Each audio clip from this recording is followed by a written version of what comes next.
Bueno, nos cabe empezar el ciclo, diría yo, de charlas históricas sobre Artigas, en realidad, porque ya habiendo comenzado, por orden cronológico no, sino que por orden de las fechas que conmemoramos, en abril, pero justamente ahora, el 18 de mayo, cuando festejamos, y por suerte podemos seguir festejando y estamos festejando en el día, el reconocimiento a una de las fechas más importantes de nuestra historia, porque es justamente el comienzo de la revolución,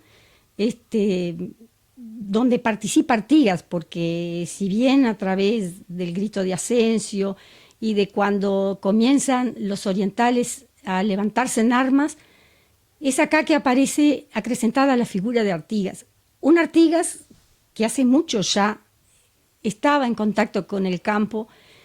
y que estaba en contacto sobre todo con la gente que fue después, bueno, todos los que lo siguieron, que eran los gauchos, los indios, los negros, y que el pueblo común,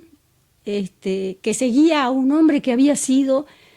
admirado, conocido desde su época de blandengue, porque como su familia, el origen de su familia era de origen español, Artigas pertenecía a un linaje que podía haber sido como que nombrado representante de gobiernos desde antes de esta época de la Revolución. Pero el hecho de haber sido blandengue, cuando se incorpora justamente al cuerpo de blandengue y deja de ser perseguido, diríamos, lo convierte en no solo un gran conocedor de los hombres, que ya era, porque desde su infancia había sido muy querido por los indios, por la gente del campo, y él, sobre todo, querer y desear, porque los grandes revolucionarios también tienen intereses económicos y intereses políticos, y esa familia que le da la posibilidad de los Artigas, que habían venido desde Buenos Aires, desde las revoluciones y las ideas revolucionarias, lo hace ser un caudillo diferente, porque fue admirado por la gente humilde, porque fue admirado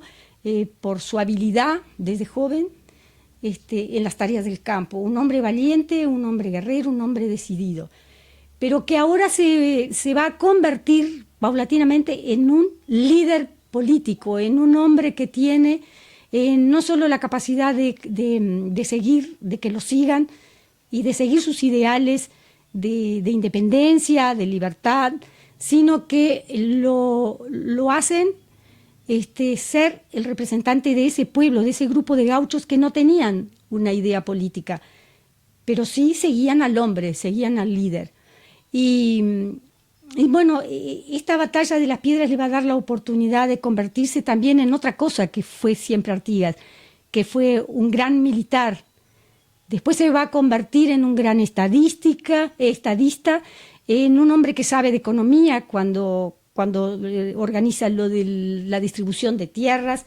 Va a ser un hombre que sabe de leyes cuando a través de las instrucciones del año 13 sabe, tiene los conceptos de democracia, de libertad, de federalismo, y lo va a convertir también en un líder no solo de acá, de la banda oriental, sino un líder de todo lo que fueron las Provincias Unidas, que más adelante se van a convertir en las Provincias Unidas del Río de la Plata, en el federalismo. Ese hombre que se va a convertir también en un idealista de lo que, como decimos, sería después el Mercosur, cuando toda esta zona, y por eso a veces los argentinos decían,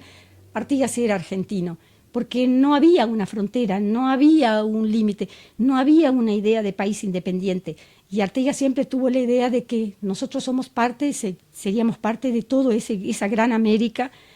y su idea tal vez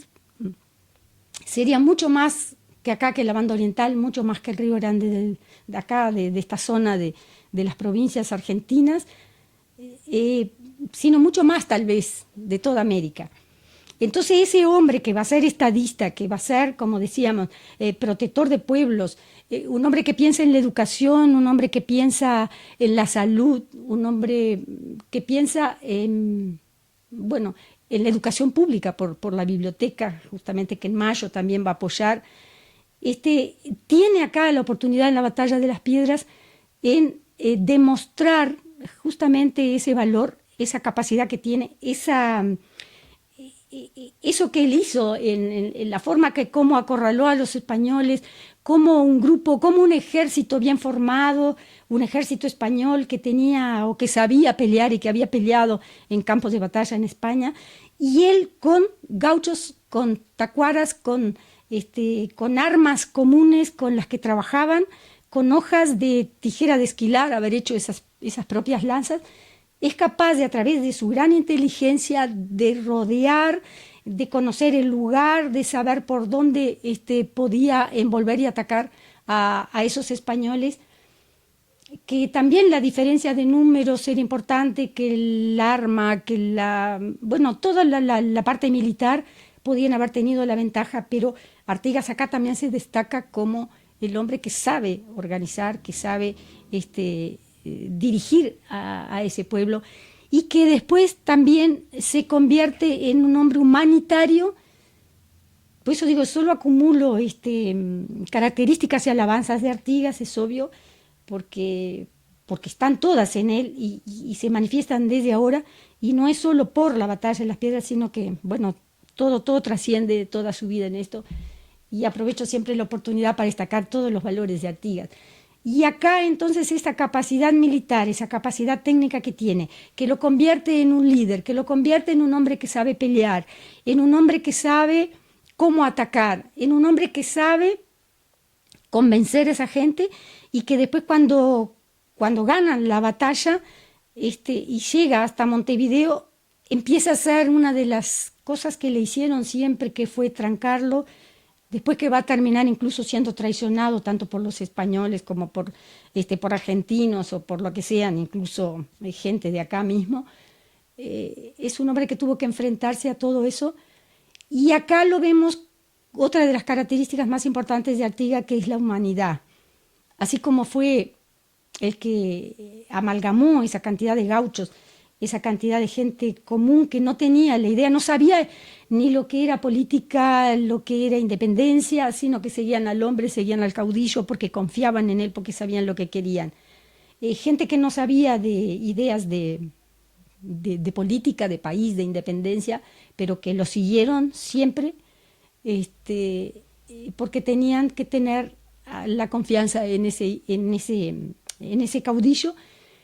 Y acá también, cuando era muy común en aquella época que cuando se terminaba una batalla se mataran, no se cuidara, no se protegiera a los heridos, y acá lo vemos a Artigas idealizado muchas veces a través de esas frases que decían clemencia, piedad, y que curaran a los heridos. Esas frases también lo llevan a otro carácter muy humano. Yo no acostumbro a leer o a hacer relatos detallados de lo que fue la batalla, de cómo se hizo, pero a veces es bueno comentar algo, porque si no solo hablamos y damos los valores y hablamos en general, pero también es interesante saber el momento, la circunstancia, la época, el sacrificio, donde en aquella época, un mayo lluvioso, un mayo donde lo que había era barro, lo que había era un tiempo lluvioso, cómo se peleaba. Y muchas veces yo le decía a los chiquilines del liceo, ay, sí, porque los actos patrios, pues parece que el feriado es para descansar, para dormir, para no ir a clase. Es justamente para reflexionar y decir, ¿por qué a nosotros nos cuesta tanto a veces un acto patrio levantarse y hacer? Y no pensamos justamente en el sacrificio, en cómo murieron, cómo pelearon, cómo estaban, porque hay que estar preparados para morir, así como estuvieron los 33 orientales escondidos en montes, sabiendo que iban a morir, o que iban a, libertad o muerte también, morir hasta que se consiguiera la libertad. Y esas cosas, esos valores son los que tenemos que siempre tratar de rescatar. Y eso se hace a veces conociendo esa situación, y la cantidad de gente que falleció, la gente que murió, lo que hicieron, que no voy a entrar en detalles, pero que en algunos libros como los de Ana Ribeiro que muestran hasta los nombres y cómo fueron enterrados y nosotros no vemos a veces esa parte humana, esa parte que es lo que más duele y que es lo que más a veces dejamos de decir. Acá Ana Ribeiro dice, sangre y banderas en el barrial. El 18 de mayo de 1811, en Las Piedras, se libró un hecho de armas que causó una honda repercusión en la época. Guardado en la memoria histórica como el gran triunfo artiguista que permite poner sitio a Montevideo, porque la idea era sitiar a los españoles en Montevideo y era la oportunidad de haber entrado a Montevideo, atacado a Montevideo, y ahí otra vez Artigas es frenado y Artigas no llega a concretar lo que realmente quería y que podía hacerlo. Es analizado desde los testimonios más directos de la época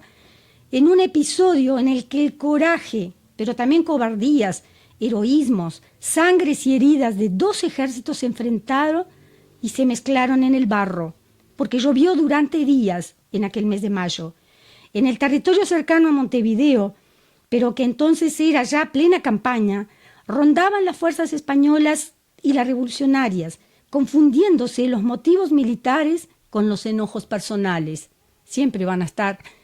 los enojos personales, los intereses, las ambiciones o lo que sea. Obsérvese lo que relataba, alguien comentando los acontecimientos desde el campo realista, o sea, desde el campo de los españoles. Llegada la orden de concentrarse en Las Piedras y reconocido el capitán de fragata, don José de Posada, como comandante general, su compañía se sumó al campamento de auxiliares del Cuerpo de Urbanos del Cordón, junto con don Manuel Mena y 162 presidiarios que tomaron partido por salir de los calabozos de la Ciudadela. Otras cosas, ¿no? Otros hechos que también hacen referencia a lo que a veces no comentamos. Formaron un total de 412 hombres con los que diariamente se hacían exploraciones por las inmediaciones del cantón, donde tuvieron lugar varias guerrillas con los disidentes, y de lo que hubo más de 20 prisioneros que se hicieron conducir a disposición del virrey, según sus instrucciones, en las que recomendaba se les tratase en todos los casos con mayor consideración. Incluso, dice, a los